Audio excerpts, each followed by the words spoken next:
Hi, this is Dr. Cook. Since we're not meeting today in person, I did want to touch base with you to go over our final project, which is the speech. So if you go to Learning Materials, this will be found under week 14 and week 15. But go to week 14, since 15 is not up, and then go to the oral presentation here at the bottom.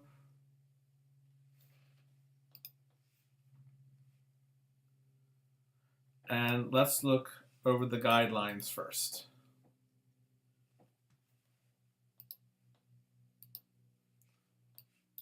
Okay, so what you are doing again is you're taking your research report and you're going to turn that into a 5 to 7 minute extemporaneous speech. Extemporaneous means you're doing it without any notes.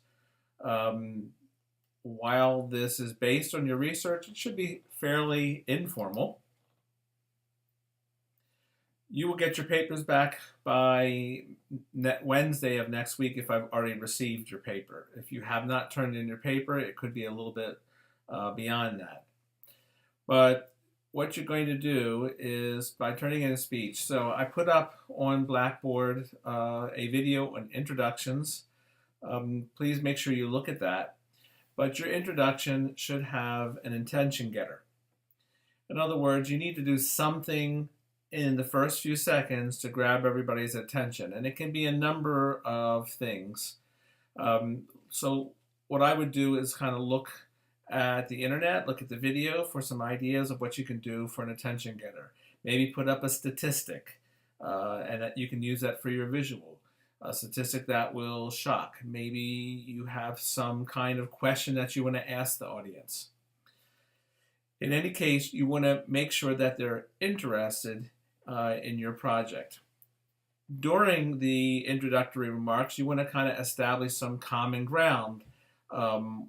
What do you think the audience knows about your topic, and what do you think they should know about your topic?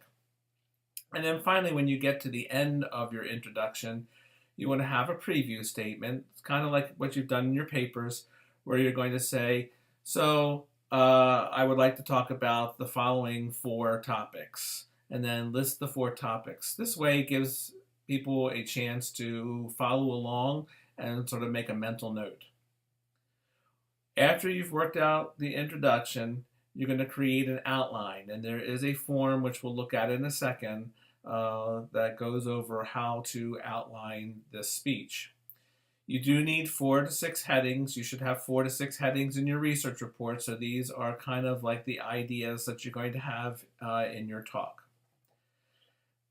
Again, the key is to really practice so that you get the right time limit. And I will point out that last paragraph again is super important, that you need to be no shorter than 5 minutes. So I would try to aim for 5 minutes, 30 seconds, 6 minutes, because when you are nervous, you're going to end up talking faster, and you could go under 5 minutes. If you do, you get no grade. You have to revise it, and then you have to present again. And the maximum for the re-present is 75 points. So really take care that you can reach the time limit. Let's look at the first the sample, the outline.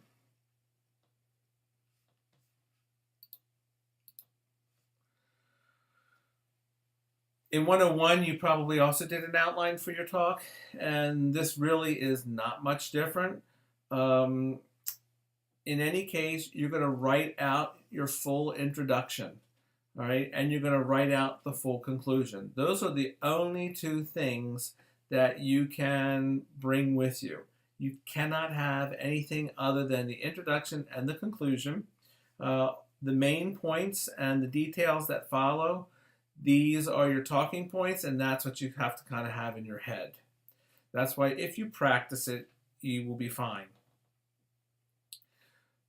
Don't simply cut and paste from your report, because the introduction and the conclusion, because that really is geared for writing. It doesn't necessarily have an attention getter, and you want to have this. Again, here they give you some further examples of things that you could use as your attention getter: a question, personal anecdote, which is a story, or even a statistic, which I said, you can pick something that might shock the audience, something that you want them to kind of think about and go, I didn't know that. I'd like to learn that from your talk. In your introduction, make sure you identify and explain the significance. Why is this topic important at all? And of course, introduce yourself and end the introduction with the preview statement.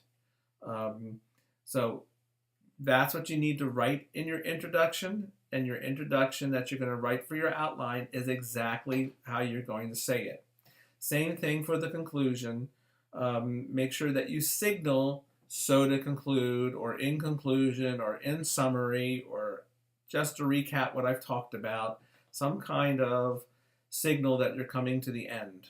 This is often kind of forgotten, that people go from the final point to the conclusion and they don't really signal it. So make sure that you kind of signal this, and then you want to summarize the key points, reaffirm the thesis. In other words, kind of go over again what you talked about in brief and show that you really proved your point that you were trying to make in your talk. The rest of this is just the organization. What are the big points, and what are some of the details that you're going to pick? Remember, you're only going for 5 minutes, 30 seconds, so you do not need to bring in everything. If you kind of practice having the big ideas and then what the research said, maybe you talk about what one of the articles was about, or some of the evidence that supported what you were saying. At some point, you could probably also bring out counterpoints, arguments that were against it. It's always good to recognize the other side, but you don't want to dwell on it, because that would kind of ruin what you are trying to get across. So the last thing I want to show you is this PowerPoint, and I'll go through that really quickly with you.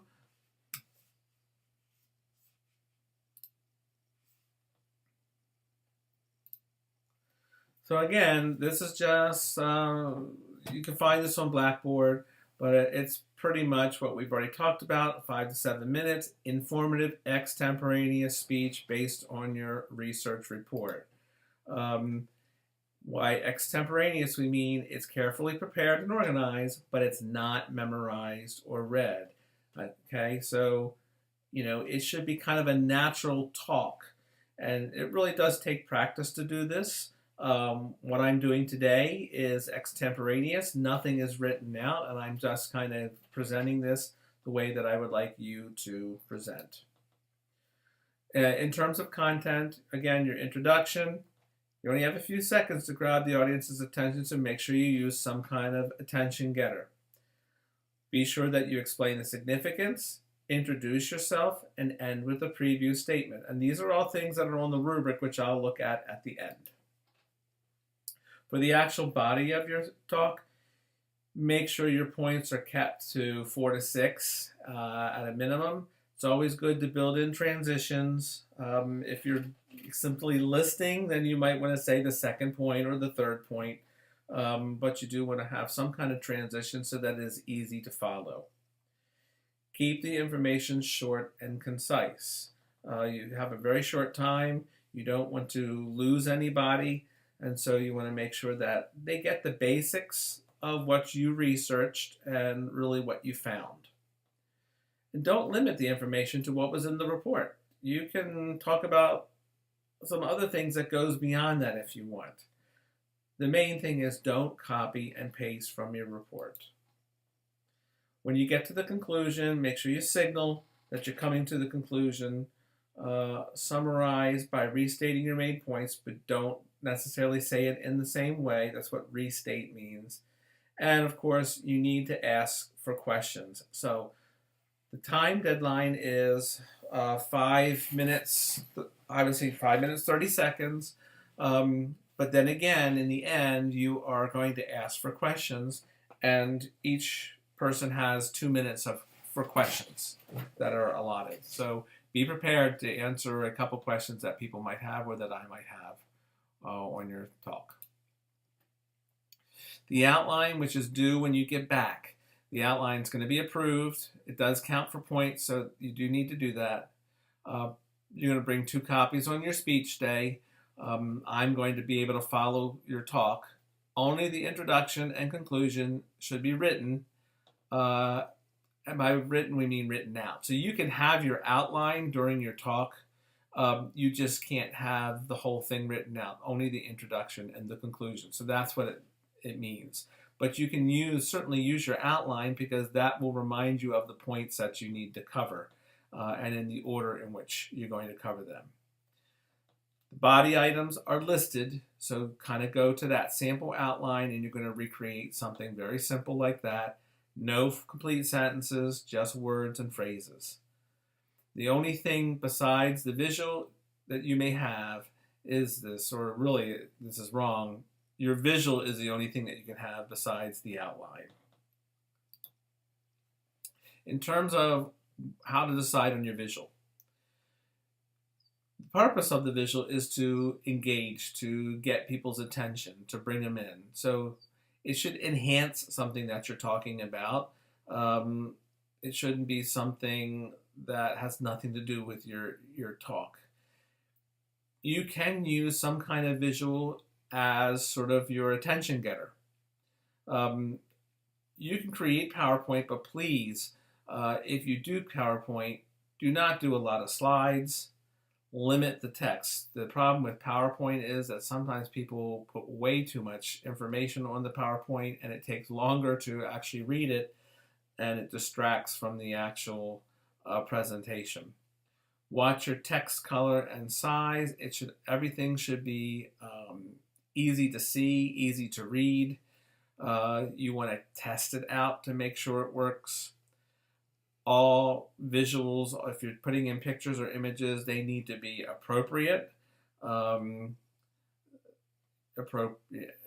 in the sense of not offending anybody. I wouldn't spend a lot of time with animation and transitions. Transitions fine, but not animation. Please no sounds. And you need a reference page. So wherever you get your visuals from, you do need to do some kind of reference page at the end. Even if your visual is just one slide. Now, if you choose not to do PowerPoint, if you're still using some kind of presentation tool, then you make sure that you do cite your source. Please get it into APA format. You'll be bringing your visual aid in as well when we come back from spring break, and we can work on the citations at that point. The last is the question and answer session. You're going to have about 2 minutes, so make sure you do ask, are there any questions? And then what you do is when someone asks you a question, a good strategy is always to repeat that. Number one, it's when you're repeating it, you're kind of making sure that you understood the question. And 2, it also buys you a couple seconds of time to kind of think of the answer. Make sure that you answer in a complete sentence and don't lie. If you really don't know the answer, then say you don't know the answer. But the questions will probably be simplistic and those that can easily be answered, because you're the experts on these topics. You've done the research. You've seen what multiple sources have said about this, and you really are the expert on this topic. So please don't worry too much about the questions. Some last thoughts here. Business casual dress. So, this is a professional presentation, so you should come dressed professionally. That means no shorts, no jeans, decent clothes. You do not need to wear a shirt and tie. You don't have to wear a dress if you're a girl, but you should be in fairly professional dress. Attendance is mandatory. We ask that everybody is attentive. No one likes to present, so be considerate when others are speaking, that you're giving them the full full attention. Don't be working on the computers. And in fact, really, this should always be the case. Your computer should be turned off during the times of these presentations. The 5 to 7 minutes does not include the question and answer. Okay. Again, one last time, if you don't meet the time limit, then you're going to have to redo your speech. And the final word is practice, practice, and practice. Practice makes perfect. Lastly, let's look at the rubric together.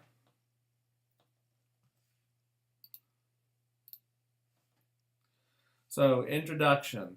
The presenter does all the following. It stimulates the attention. In other words, there's an attention getter.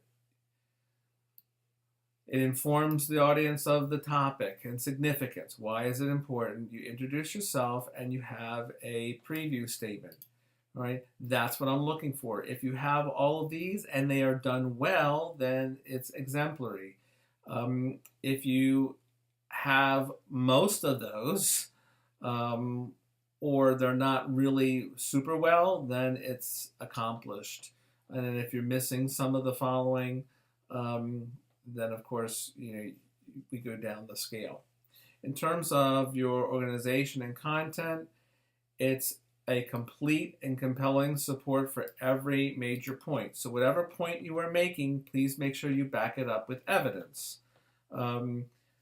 You include the relevant and accurate facts. Remember, I will have read your report, so I will know what you should be presenting.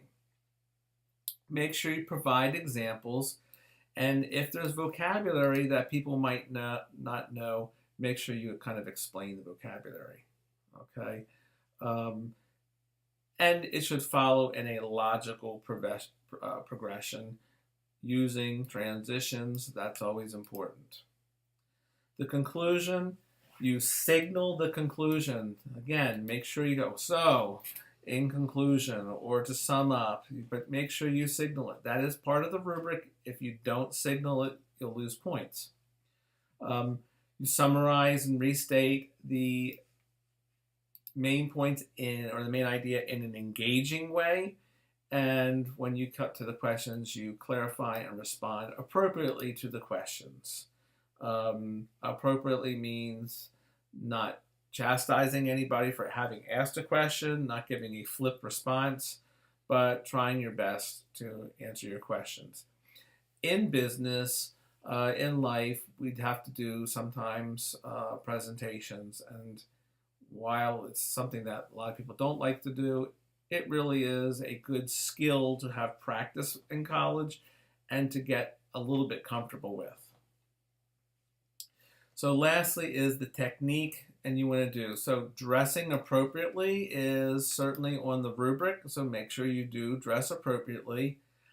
Making eye contact, look at your audience. Make sure that you smile now and then. Show enthusiasm in your voice. Don't make it really boring and like, oh, I really got to talk about this.